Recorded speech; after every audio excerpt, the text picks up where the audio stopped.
اب اس کے ساتھ ہی ناظرین آپ کو بتائیں کہ پنڈ دادن خان میں تیز آندھی سے کھڑی فصلیں تباہ، کسانوں کا لاکھوں روپے کا نقصان کر گئی۔ محکمہ زراعت کی عدم دلچسپی، کسانوں میں عدم آگاہی، قدرتی آفات، کمپنیوں کی زراعت ادویات تک فروخت میں دلچسپی کسانوں کی سال بھر کی محنت ضائع کر گئی ہے۔ مزید بات کر لیتے ہیں اپنے نمائندے سید عمر عباس سے۔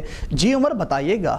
جی بالکل، محکمہ زراعت کی عدم دلچسپی، کسانوں میں فصل کی پروقت کاشت اور رنمائی نہ ہونے کے باعث گزشتہ شب آنے والی تیز رفتار آندھی نے مکئی کی کھڑی فصل کو اجاڑ دیا۔ کسانوں کو لاکھوں روپے کی ملکیت کا نقصان، حکومت پنجاب سے فوری نوٹس اور ریلیف دینے کا مطالبہ۔ علاقہ جالب میں کئی ایکڑ پر کھڑی فصل تیز آندھی کے بعد زمین بوس ہو گئی، جبکہ محکمہ زراعت اور زرعی ادویات صرف کاغذی کارروائی تک محدود ہیں۔ کسانوں کو قدرتی آفات اور فصلوں کی پروقت کاشت کے بارے میں کسی قسم کی مہم نہیں چلائی جاتی۔ سماجی حلقوں نے مطالبہ کیا ہے کہ علاقہ جالب میں کسانوں کے لیے خصوصی پیکج کا اعلان کیا جائے۔ سید عمر عباس، SM نیوز، پنڈ دادن۔ ٹھیک ہے عمر، بہت شکریہ تفصیلات سے آگاہ کرنے کے لیے۔ اب تک کے لیے اتنا ہی، مزید خبروں کے لیے دیکھتے رہیے SM نیوز۔